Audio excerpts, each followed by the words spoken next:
Bismillahirrahmanirrahim. Assalamu alaikum. My name is Hassan and today we are going to prevent the search engine from showing a cache copy of page and post in WordPress.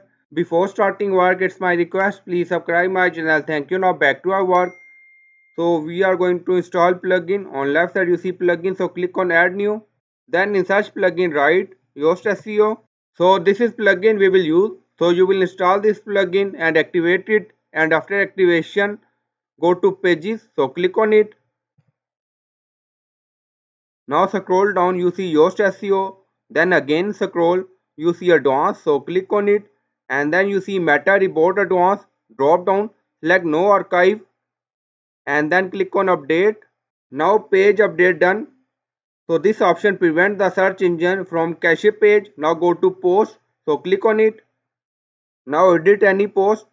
Now scroll down, you see yoast SEO, then again scroll, you see advanced, so click on it, and then you see meta report advanced, drop down, select no archive, and then click on update.